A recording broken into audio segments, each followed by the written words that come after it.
Missão Novas Tribos apresenta...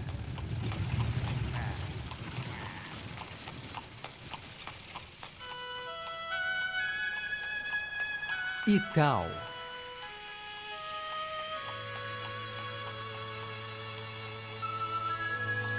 Isaías 43, versículo 9. Que ouçam e digam, é verdade.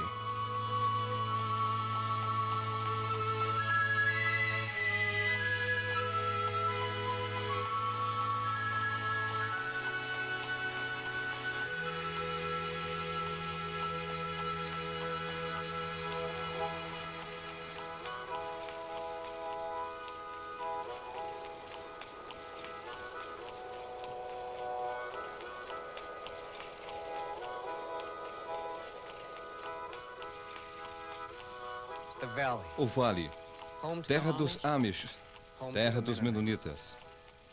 Em meados do século XVIII, fugindo da perseguição religiosa na Europa, um grupo deles veio se estabelecer aqui, no interior da Pensilvânia. Dedicados ao trabalho duro, desmataram essas terras e formaram fazendas produtivas. Para os Amish, hoje, pouca coisa mudou. Mantendo um estilo de vida bem simples, procuram afastar-se dos eletrodomésticos e comodidades da vida moderna, o que para eles é sinal de piedade religiosa. Por outro lado, nem todos os membros da comunidade permaneceram assim voltados ao passado. Alguns preferiram seguir um caminho diferente da modernidade. Eles acham que isso tem valido a pena. Olá, meu nome é John Cross, coordenador de um dos ministérios da Missão Novas Tribos, uma organização que trabalha quase que exclusivamente com povos tribais em vários países do mundo. Você talvez pergunte, John, o que é que você está fazendo aí no centro da Pensilvânia? O que é que isso tem a ver com a evangelização das tribos? Eu quero dar a você a base do nosso trabalho, contando uma história que começou aqui, neste vale.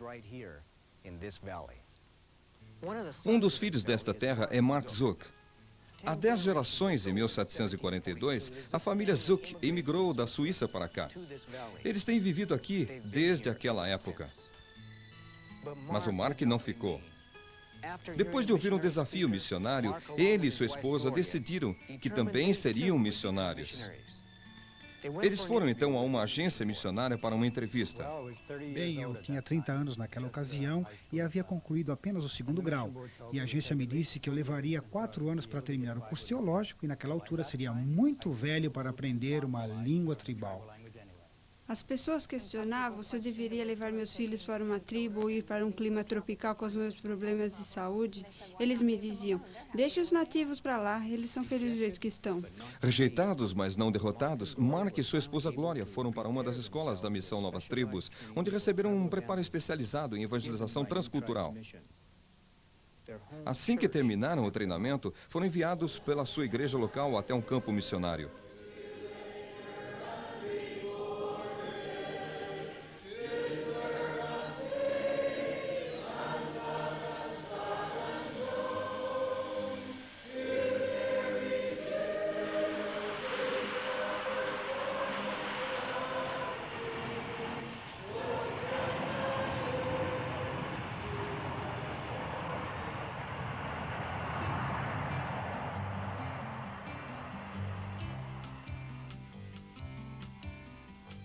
Papua Nova Guiné, a ilha que é completamente diferente de qualquer outro lugar do mundo. A terra onde o tempo é esquecido. Isolada, é um cantinho maravilhoso da criação. Do clima ameno e fresco encontrado nas montanhas ao calor úmido e tropical das terras baixas dos manguezais. Com arrecifes de corais incríveis e praias desertas luxuriantes, é de se admirar que ela não tenha se tornado ainda a maior atração turística do mundo. Localizados numa das ilhas de isolada província britânica ocidental, os Mooks têm vivido e morrido por séculos. E é esse povo que se tornou parte importante da vida de Mark e Glória. Com frequência, nossa ideia do que está envolvido no trabalho missionário dessa natureza não é correta. Você não começa a pregar a palavra no primeiro dia que você chega na aldeia. Se você fizer isso, vai causar problemas e provavelmente será o último a tomar conhecimento deles. Antes, você tem que embarcar na aventura do aprendizado. Aprender como essas pessoas pensam, como falam, o que as faz assim rijos. A questão é, por onde começar? O que fazer no primeiro dia? No segundo dia? O que é que você está querendo, então, mostrar para mim? Um estilingue? Quando você chega numa aldeia, as coisas que você aprende primeiro são as mais óbvias. Onde eles moram, o que eles comem e como preparam a comida. E, é claro, de onde eles obtêm seus alimentos. Os Moques gostam de comer carne de porco selvagem que eles capturam em redes armadas pelo mato. No dia da caçada, todo mundo levanta bem cedo e todos participam.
O que não é tão óbvio é como eles encaram a vida.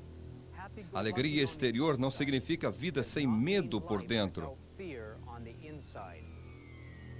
É preciso determinação no estudo para conhecê-los a fundo e, com frequência, os fatos descobertos não são assim os mais agradáveis.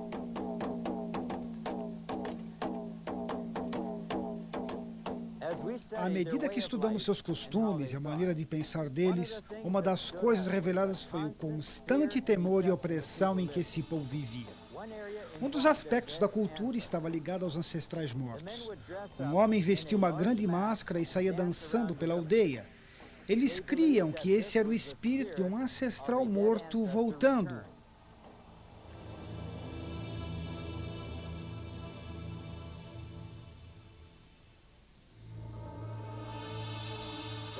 Os homens nos contaram que as mulheres não sabiam que eram eles que vestiam a máscara.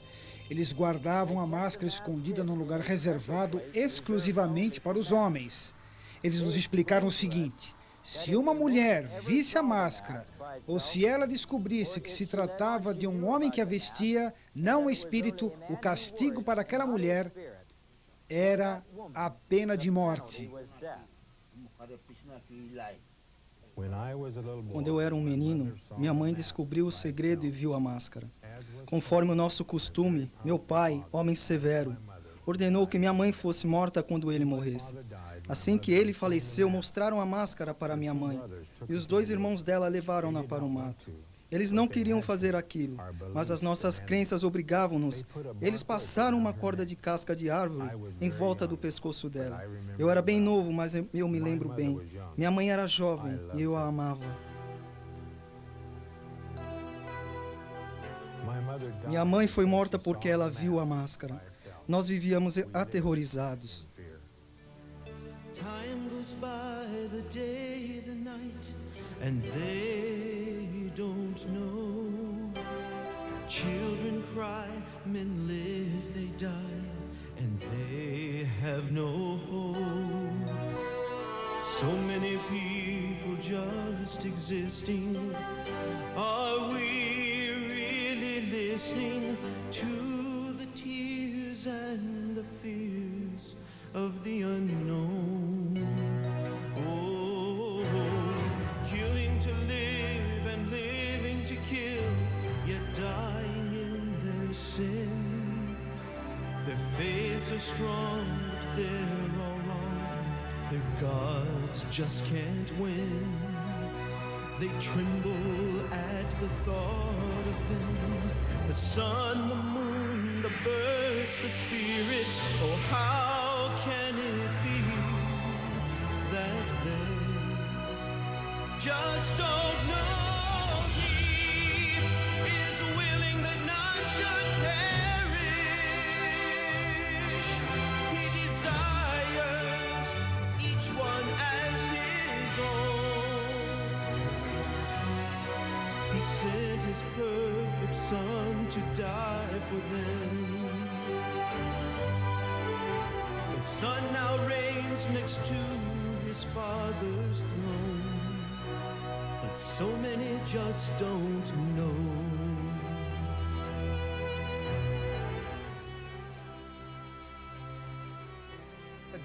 O dia finalmente chega quando você conhece bem a língua e sabe o que eles pensam, podendo iniciar a pregação da palavra de Deus. Mas a questão é, por onde começar?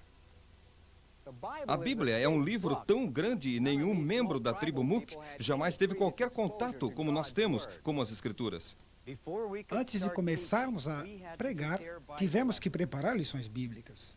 O nosso ajudante, que naquela época não era um crente, foi a pessoa-chave para obtermos a terminologia bíblica apropriada de que precisávamos para ensinar.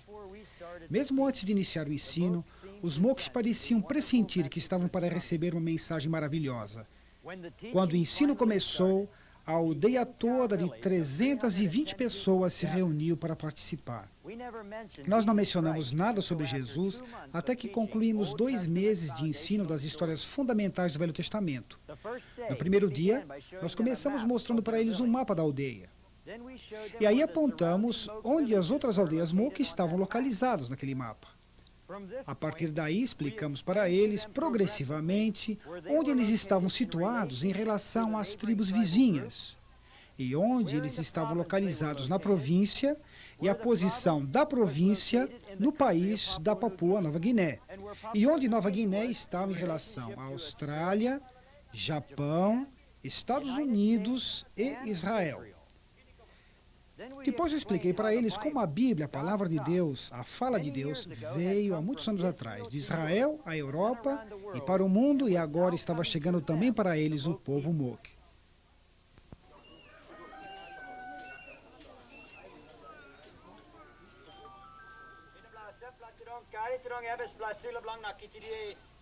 Na segunda lição, nós discutimos as crenças dos diferentes grupos sobre como surgiram na Terra.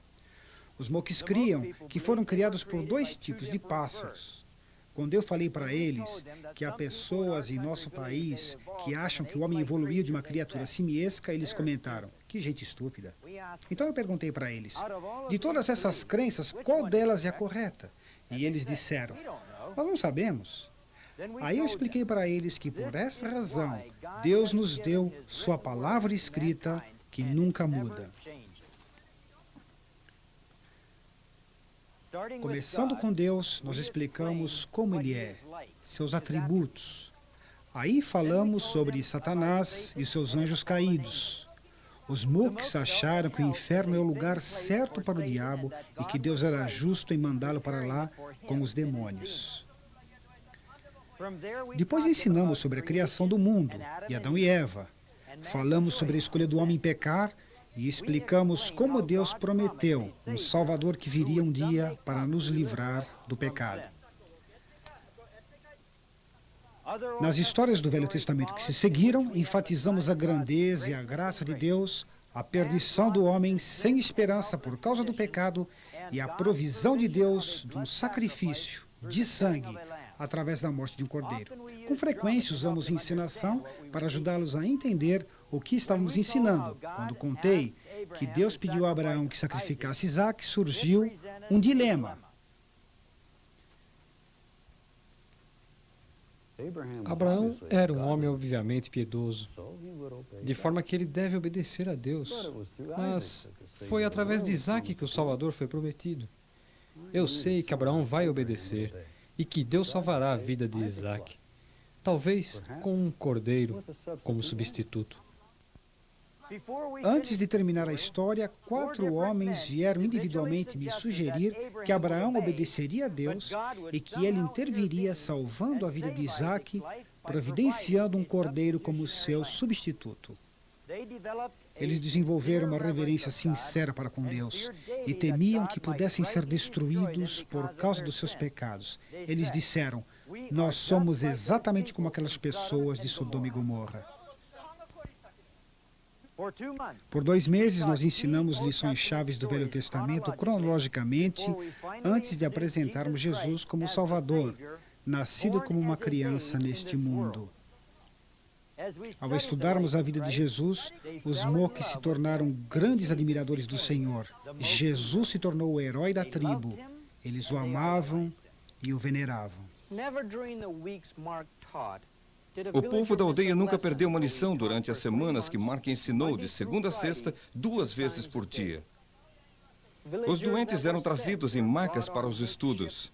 Quando uma gestante estava perto para dar à luz, eles arrumavam um jeito para que ela pudesse ficar pertinho o suficiente para ouvir as histórias. O nenê nasceu durante uma das reuniões e o ensino prosseguiu. Às vezes os Moques estavam tão compenetrados que não tinham vontade de comer, nem queriam dormir. Eles gastavam cada momento livre do dia discutindo as lições e ouvindo vez após vez as histórias gravadas diariamente. Esse maravilhoso Jesus era perfeito. Ele podia fazer qualquer coisa. Ele era Deus. O dia, enfim, chegou, quando foi contada a história da traição de Jesus por Judas e o seu julgamento diante de Pôncio Pilatos. O povo ficou revoltado com Judas traindo o Salvador. Mas eles criam que de alguma forma Jesus iria se livrar. Essa foi a última história que nós lhes contamos antes da apresentação do Evangelho. No fim dela, nós dissemos para eles: amanhã nós terminaremos nosso ensino.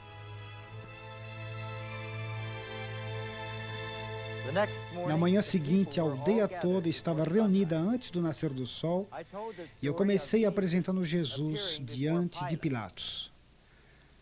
As pessoas estavam muito sérias. Quando viram na representação Jesus sendo cuspido, batido e colocado na cruz, eles ficaram simplesmente atônitos.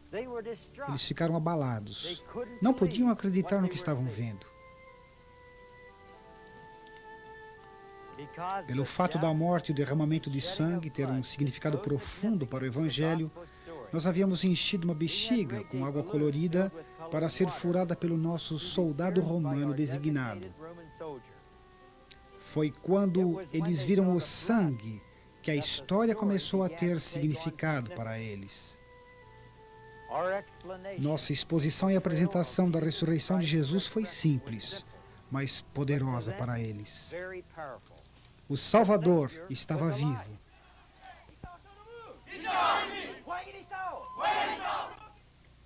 Depois eu voltei novamente às histórias do Velho Testamento e, começando com Abel, expliquei que Jesus é o nosso sacrifício aceitável, da mesma forma que o sacrifício de Abel foi aceito por Deus. Quando eu finalmente cheguei na história de Abraão e Isaac, eu disse para eles: escutem, assim como o cordeiro foi o substituto para Isaac, a morte de Cristo e seu sangue derramado são um substituto para vocês. Nesse ponto, a luz verdadeiramente raiou. Eu podia ver e ouvir por toda a multidão a reação positiva deles para com a mensagem. Eu creio, eu creio, eu creio.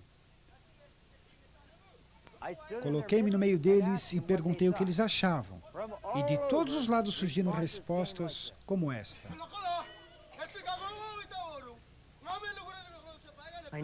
Eu sei que nasci no pecado e creio que Jesus pagou pelos meus pecados, que Ele morreu em meu lugar. Ele é o meu Redentor. Eu vivia em pavor, procurando agradar os espíritos. Eu não conhecia nenhum jeito para me libertar dos meus pecados, mas Deus, por sua graça, enviou vocês até nós. Eu escutei e criei no sangue e na morte de Cristo como pagamento pelos meus pecados. Eu creio e Deus me perdoou. Naquele dia, quase toda a aldeia manifestou sua fé no Senhor Jesus Cristo. Houve um tremendo sentimento de libertação.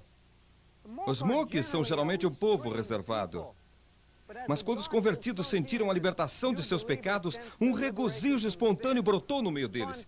Vejam o que aconteceu.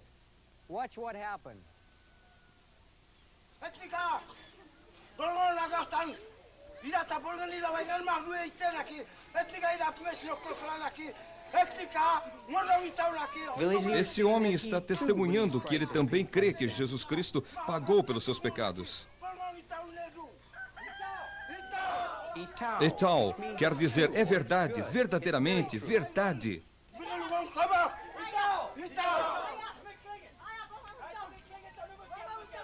Vovó também se regozija no fato que ela também crê. Muitos outros deram seus testemunhos de que creem que Jesus Cristo levou os seus pecados sobre si. Marcos diz que se eles creem, então a palavra de Deus diz que seus pecados estão perdoados. E tal, é verdade.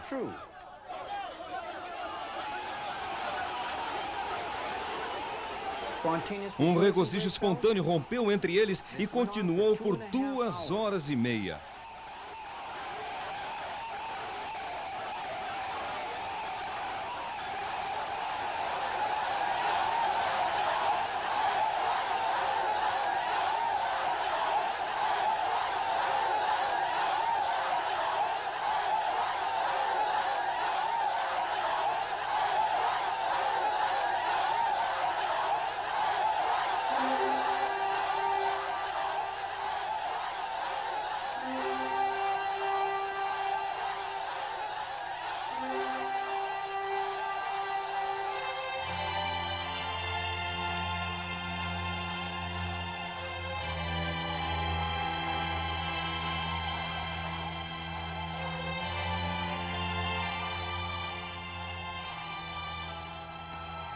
Sr. Zook, nós consideramos o seu interesse em nossa agência missionária, mas sentimos muito que vocês não sejam adequados para o campo.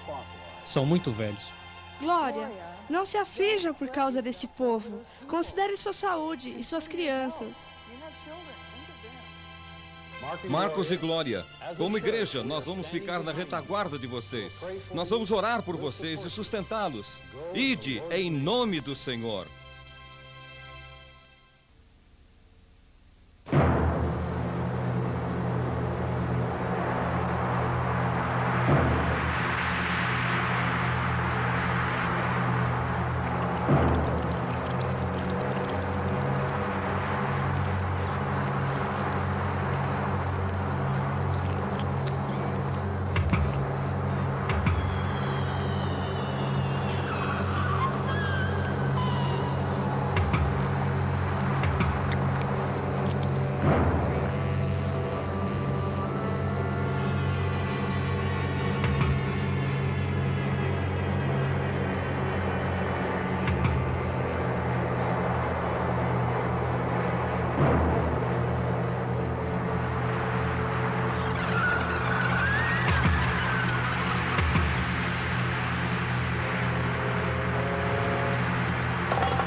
Em 1986, uma tribo remota passou a ter uma nova compreensão da vida. Essa compreensão veio através da Bíblia. E esse processo foi documentado pelo vídeo Etal. O trabalho, porém, não parou. E nesse vídeo, a história continua. Mark, tem sido muito bom passarmos esse tempo com você e com sua família novamente. E podemos ouvir de vocês aquilo que está acontecendo com o povo da tribo Moke. Você chegou nessa tribo em 1983 e creio que a vida deles, então, era bem diferente daquilo que muitos pensam ser a vida numa tribo. Conte-nos um pouco sobre isso. Veja, John, uma das impressões que muitos têm sobre os povos indígenas é que eles vivem numa sociedade ideal, feliz com suas crenças e seu modo de vida. Sim, o que você está dizendo é realmente verdade. Parece que muitos pensam assim. E o que eu gostaria de fazer antes de vermos como vive a tribo Moke hoje é voltarmos um pouco no tempo. No primeiro vídeo que fizemos, Etal, nós descrevemos a sociedade Moke como uma sociedade fundamentada no engano. Nós mostramos como os homens vestiam uma máscara que representava um ancestral morto, e também como eles dançavam. Nós vimos como uma mulher poderia ser morta se ela revelasse saber que quem personificava aquela máscara era apenas um homem. E já várias vezes foi feita a pergunta: as mulheres não percebiam que era somente um homem? Elas realmente achavam que era um espírito? As mulheres sabiam que era somente um homem atrás daquela máscara. Elas percebiam ao verem os pés, nos quais reconheciam cicatrizes, quem sabe um dedo quebrado ou algo que revelasse a identidade de quem usava aquela máscara. E se uma mulher revelasse saber quem era?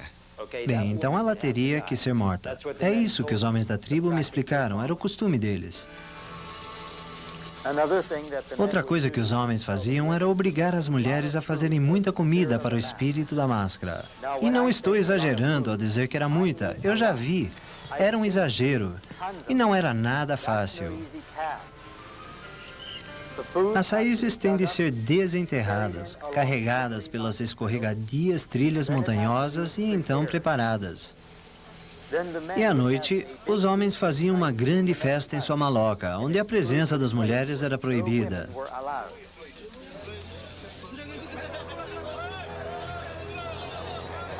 Às vezes, a comida que sobrava era tanta que tinham de escondê-la atrás da maloca num lugar que também era proibido às mulheres.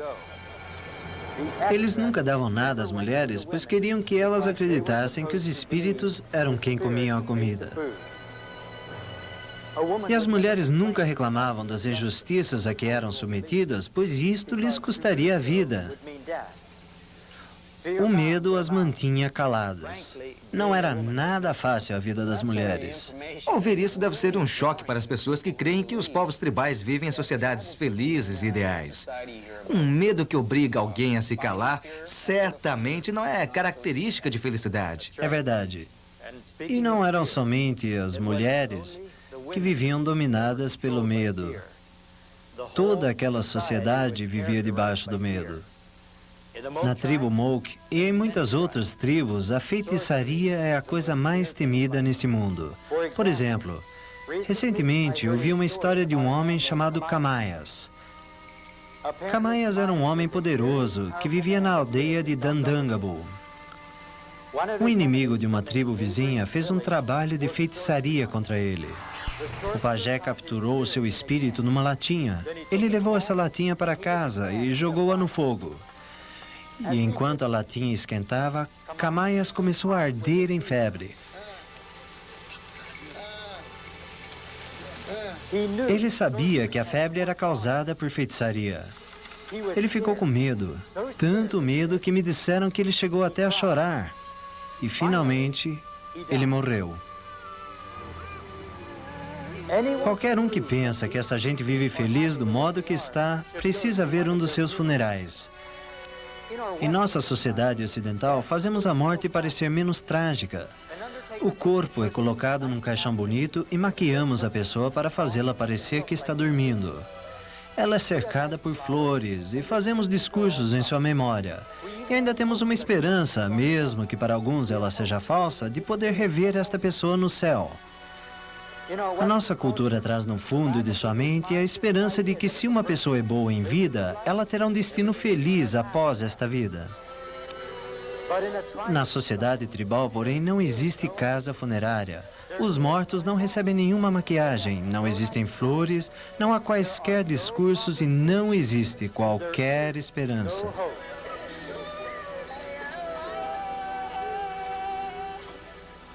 Bem, pelo menos vocês foram lhes ensinar da esperança eterna que temos na palavra de Deus, a Bíblia. Mas, Mark, fale-nos um pouco sobre como vocês ensinaram essa gente.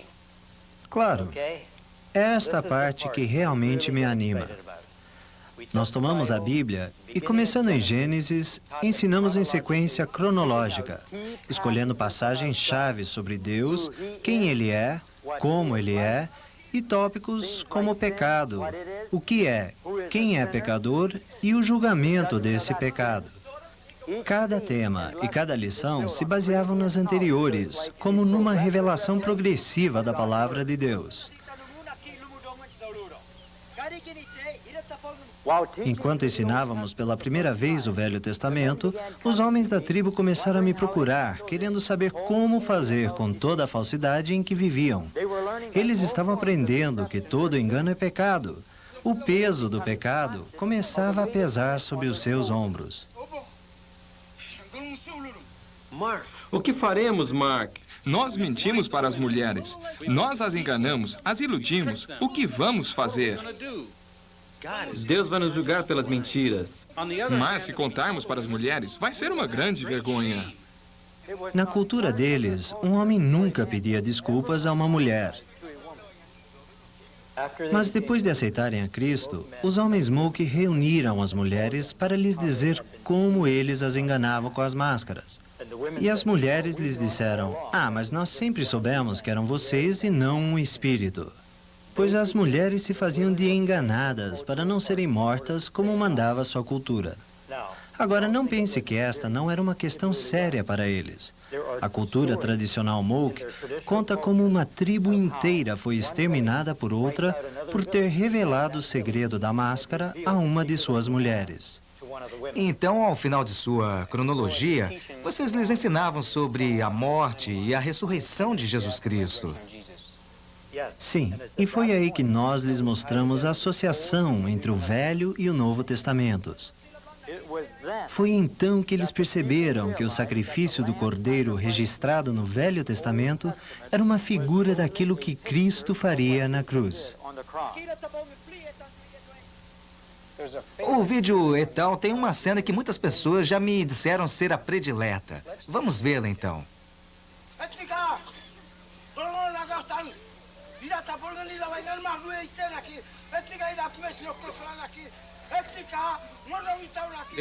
Um líder da aldeia está dizendo que ele também crê que Cristo morreu pelo seu pecado. Etal, eles dizem, é bom, é verdade, é a pura verdade.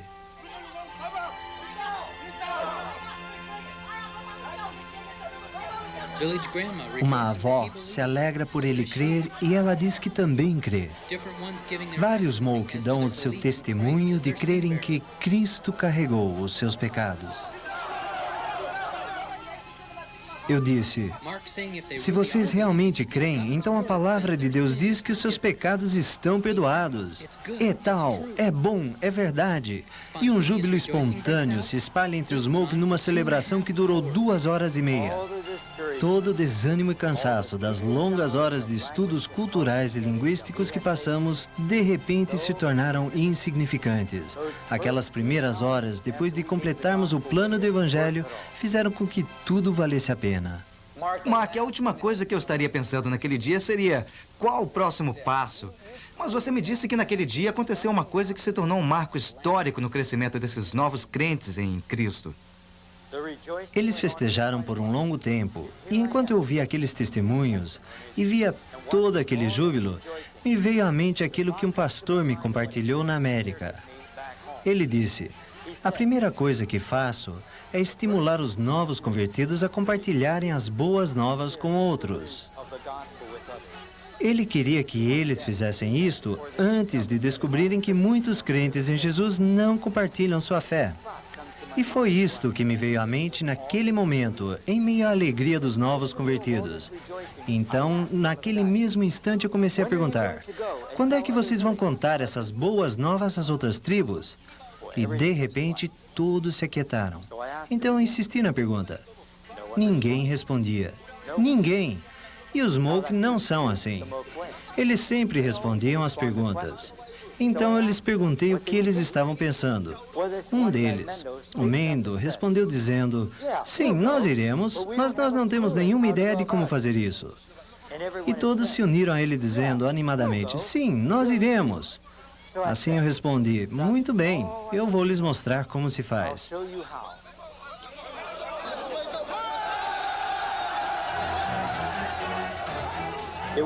E realmente, era animador conviver com esses novos irmãos em Cristo.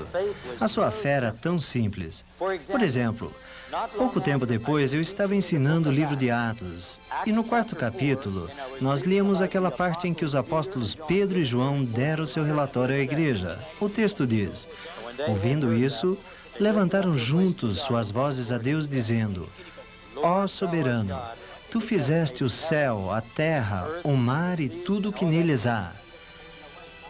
E ali eu estava, lendo sobre o Deus Criador de todas as coisas, do céu, da terra, e cheguei no versículo 31.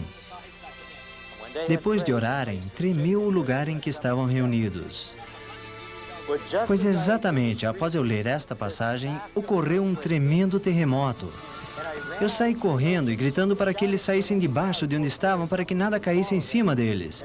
Mas sabe, eles ficaram ali sentados. Eu não me esqueço da reação de Aplas. Ele tinha um enorme sorriso e olhava tranquilamente de um lado para o outro. Eles não estavam nem um pouco preocupados. Sua atitude era: é isso aí. É assim o nosso grande Deus. Ele está simplesmente demonstrando como foi que ele fez naquele dia. Ele está nos mostrando o seu poder agora.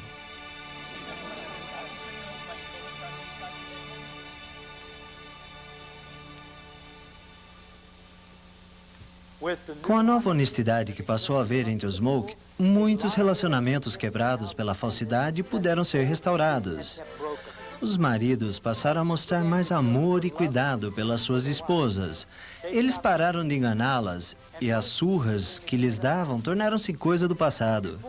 Antes, os homens passavam muito tempo na maloca dos homens, muitas vezes aprontando coisas que resultariam em problemas. Agora, eles começavam a passar mais tempo com suas mulheres. Eles passaram a assumir maior responsabilidade com a criação dos seus filhos. Estas eram coisas boas, grandes mudanças. E é claro que eles falavam sobre levar as boas novas às outras aldeias.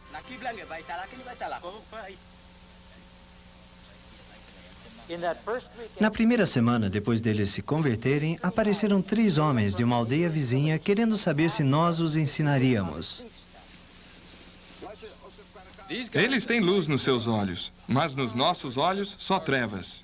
Quando olhamos nos olhos uns dos outros, só vemos escuridão. Nos olhos destes que vocês ensinaram, vemos luz. Nós queremos esta luz. Pois esses homens começaram a aparecer toda semana, implorando para que fôssemos lhes ensinar. Então eu pensei, está aí a oportunidade para os homens da minha aldeia aprenderem a ensinar. Bem, desde o início você implementou uma estratégia na qual eles aprenderiam a ensinar pelo seu exemplo. E eu tenho aqui um diagrama que eu gostaria que você nos explicasse a sua estratégia. Os passos básicos foram os seguintes. Na segunda aldeia, eu ensinei e eles me ajudaram. E o que realmente ficou claro foi que os novos convertidos perceberam que eu estava ensinando esta nova aldeia exatamente da mesma maneira que eles haviam aprendido. Um passo de cada vez. De A para B, de B para C. Era exatamente o mesmo processo. E isso realmente animou os novos crentes da primeira aldeia. Então eu comecei a pedir que alguns deles me ajudassem a ensinar.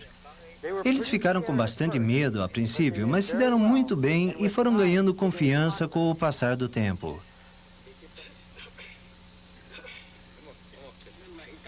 À noite, eles se sentavam nas malocas da aldeia tocando fitas cassete das lições e revisando as histórias contadas até ali.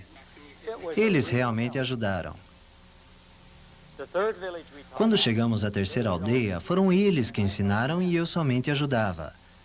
Quando eu disse aos Moke da terceira aldeia que eu não estaria ensinando, mas que seriam os convertidos da primeira aldeia, os Moke da terceira não gostaram muito.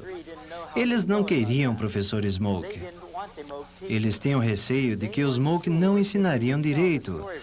Mas eu lhes disse que os Moke ensinariam exatamente as mesmas lições. Eles ainda queriam que eu ensinasse, mas eu lhes disse que era impossível, pois eu era somente um e não poderia estar em tantas aldeias ao mesmo tempo. Seria um professor Moke ou então nada feito. Não havia mais ninguém que ensinasse. Bom, aí eles aceitaram bem depressa e aconteceu assim mesmo. Os Moke da primeira aldeia ensinaram tudo e eu somente os ajudei.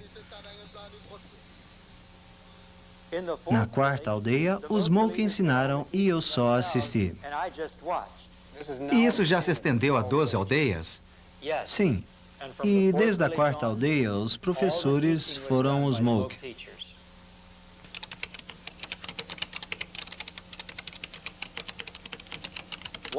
Uma das maiores chaves para o sucesso dessa multiplicação de ensino tem sido o nosso programa de alfabetização, desenvolvido pela minha esposa Glória.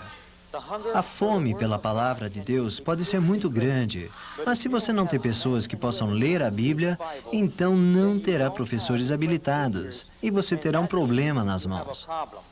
Eu tenho traduzido literatura com toda a rapidez possível, a qual imprimimos numa impressora a laser e tiramos múltiplas fotocópias desse material. Minha filha Nicole tem muitas vezes nos ajudado com isso, e nós colocamos as cópias nas mãos dos Moke. A motivação para se aprender a ler é muito maior quando há uma variedade de literatura disponível. À medida que alfabetizamos os Moke, nós os temos estimulado a escreverem suas próprias histórias em seu idioma. E nós temos também colocado esse material à disposição. Em média, nós consumimos cerca de 8.000 folhas de papel por mês. Agora, não foi fácil os Moke deixarem sua aldeia por outras.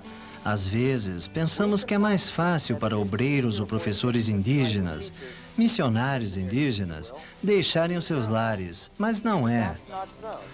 Eles têm suas próprias terras, suas plantações, suas áreas prediletas de caça e pesca, sua família e seus amigos. E muitas vezes, os lugares para onde vão são muito estranhos para eles. Eles terão de viver entre povos que lutavam contra seu povo, que faziam feitiçarias contra eles. E estes locais ficam muito longe da ajuda médica que nós oferecemos. Para eles é um verdadeiro sacrifício e requer uma real dedicação.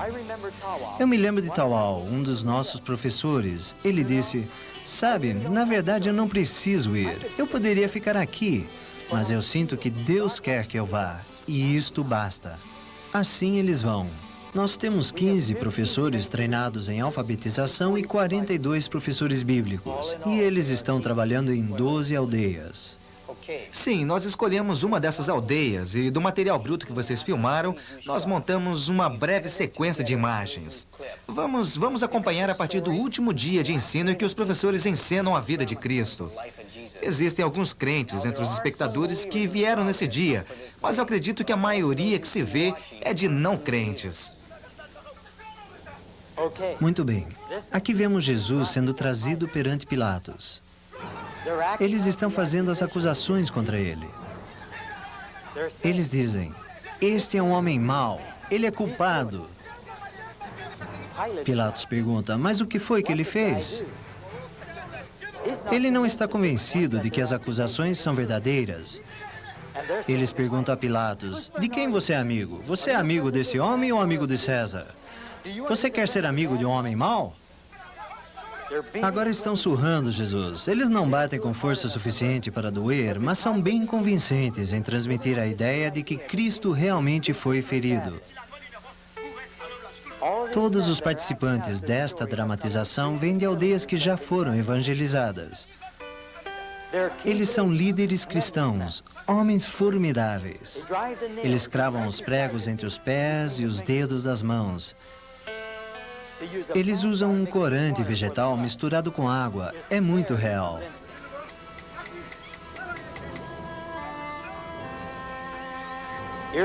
E aqui os vemos representando o povo que zombou de Jesus.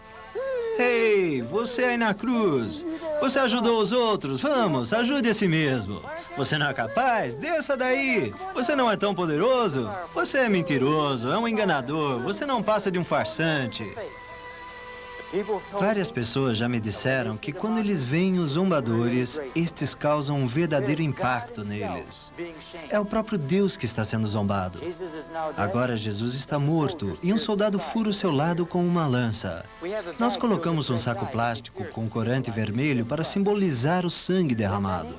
E é então que muitos, ao verem o sangue escorrer, fazem a ligação com o sacrifício dos cordeiros no Velho Testamento. Um moço me disse que quando viu o sangue ele pensou, sim, é isto. Jesus é o cordeiro verdadeiro. Eu sabia. Agora estão retirando Jesus da cruz e colocando-o no túmulo. E durante toda esta dramatização, um dos professores está explicando detalhadamente à plateia aquilo que está acontecendo. É importante que eles compreendam cada etapa da dramatização. Esta porta de casca de árvore simboliza a pedra que foi rolada do túmulo vazio. Mark, isso é realmente muito bom. E é claro que aí vocês explicam que Cristo está realmente vivo.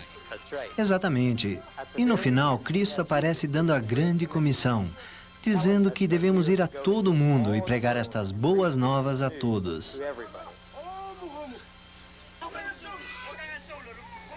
Agora vemos um professor muito animado. O seu nome é Tawal e ele está tão comovido que está tendo dificuldade para começar a falar. Mas ele está voltando ao Velho Testamento para explicar como aquelas passagens explicam a razão da vinda de Cristo. Ele começa lá em Gênesis e vai avançando pelo Velho Testamento, destacando o princípio que se encontra em Levítico 17:11. Porque a vida da carne está no sangue, pelo que vô-lo tenho dado sobre o altar para fazer expiação pelas vossas almas, porquanto é o sangue que faz expiação em virtude da vida. E também a passagem de Hebreus 9:22, sem derramamento de sangue não há perdão, perdão dos pecados. Ele está ensinando como um carneiro foi oferecido por Abraão no lugar de Isaque. E isto realmente ajuda a mostrar como somos pecadores sob condenação, merecedores de castigo.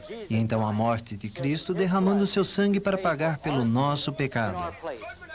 Bem, agora vemos alguns que começaram a entender e que estão se levantando para testemunhar que creem que Cristo morreu em seu lugar pelos seus pecados. Eles começam a se levantar, homens, mulheres e crianças. E o professor lhes faz perguntas para ter certeza que eles realmente entenderam. Mas, Mark, nos diga, o que é que eles estão dizendo? Hoje eu aprendi a verdade. Eu creio na morte e no sangue como pagamento em substituição pelo meu pecado.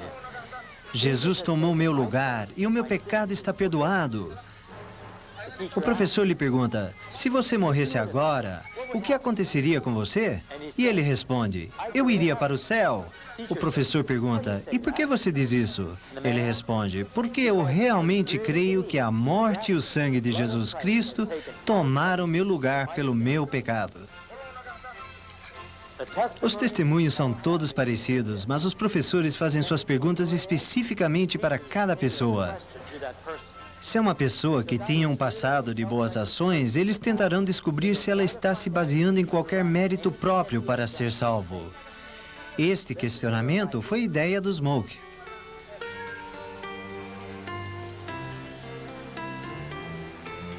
Algumas das crianças demonstram ter compreendido o ensino. Elas são bem espertas e surpreendem até mesmo os professores Smoke. Eles voltavam dizendo, puxa, como essas crianças respondem bem. E até mesmo quando as perguntas deixavam os adultos sem resposta, aparecia uma criança com a resposta correta. E então, De repente, eles começam a correr e gritar.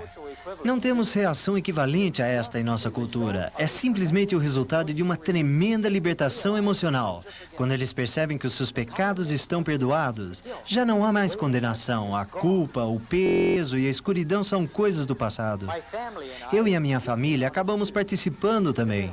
Fica difícil manter a câmera firme. Este júbilo se estendeu por um bom tempo. Mas então, repentinamente, eles se deram conta de que todos os seus antepassados haviam passado desta vida para uma eternidade sem Deus. E os gritos transformaram-se em prantos. Seus lamentos eram muito sinceros. Isso não tem ocorrido em todas as aldeias em que ensinamos, mas aconteceu aqui. Eles choraram por um tempo e depois voltaram a cantar e a festejar. Mark, o que eles estão cantando? Nesta canção, a letra diz: hoje, o Deus verdadeiro estendeu graça e misericórdia a nós. Hoje, a graça de Deus que é tão boa alcançou a nós, povo Moke. E hoje eu creio em Deus. Ele, Jesus Cristo, é nosso verdadeiro Senhor e Mestre. Deus tem, sem dúvida, feito grandes coisas nessa tribo Moke. Ele ainda não terminou. Tudo isso é apenas o início. Homens e mulheres ainda estão se apresentando como voluntários para levar o evangelho a outras aldeias. Os Moke não têm somente evangelizado seu próprio povo, mas agora começam a se estender a tribos com outros idiomas, exatamente como os apóstolos no Novo Testamento. E eles são comissionados e enviados por aqueles que se incumbem de sustentá-los. Eles ajuntam todos os seus pertences e vão. Eles encaram obstáculos tremendos. Eles têm de fazer enormes sacrifícios, mas ainda assim eles vão. E faltam ainda muitas tribos de grupos linguísticos que ainda não têm um missionário. Os homens que vemos conversando com Mark Zook são de uma delegação enviada para pedir que missionários se mudem para sua aldeia. Sua tribo é de um grupo linguístico totalmente diferente. E eu creio que Deus quer que eles, de algum modo, também conheçam o Evangelho.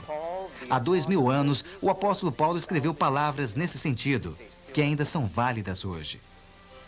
Sempre fiz questão de pregar o Evangelho onde Cristo ainda não fosse conhecido, de forma que não estivesse edificando sobre alicerce de outro. Mas antes, como está escrito, hão de vê-lo aqueles que não tinham ouvido falar dele, e entenderão aqueles que não o haviam escutado. Um pouco antes de nos mudarmos para a tribo em 1984, um grupo de homens Moke vieram caminhando lá das montanhas. Eles procuraram um dos nossos missionários e disseram: nós queremos que o missionário vá viver conosco.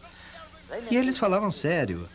Eles traziam um bom dinheiro consigo, 20 quina. Era a maneira Moke de dizer: ei, escutem, nós queremos comprar um missionário. Hoje os Moke nem sonhariam em conseguir comprar tudo o que eles receberam, porque agora eles sabem que a mensagem da Bíblia é o dom gratuito da salvação por meio da morte de Cristo na cruz e de sua ressurreição da morte. E esta é uma oferta que eles não podem deixar de comunicar aos outros.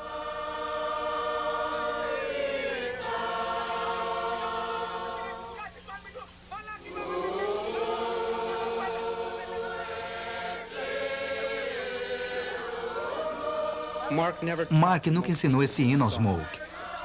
Ele nem sabe onde ouviram. Mas a nossa equipe de vídeo descobriu que bastava cantarem uma vez uma canção para que os Moke gravassem a melodia. E para essa melodia que vocês ouvem ao fundo, os Moke compuseram sua própria letra para glorificarem a Deus.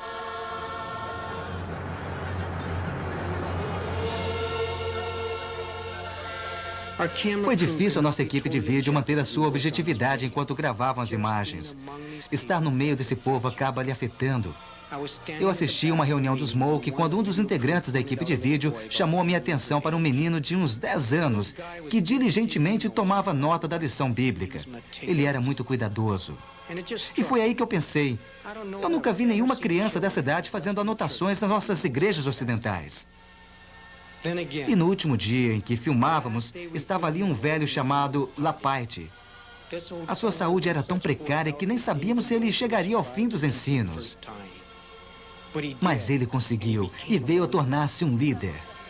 Quando os professores Moke saíram para outras aldeias, ele perguntou se não poderia acompanhá-los para poder ensinar os velhos e ter certeza de que eles também estavam compreendendo cada lição. E foi assim que ele fez, subindo montanhas, atravessando rios, indo de aldeia em aldeia para ajudar a ensinar os idosos. Deem uma boa olhada nele, pois a próxima vez que alguém o ver será na eternidade com Deus. Ele morreu algumas semanas depois de filmarmos essas imagens. Sabe, eu creio que se a força de uma igreja pode ser medida pelos seus jovens e os seus velhos, então eu sou obrigado a concluir que nós temos muito que aprender dos nossos irmãos, o povo Moke.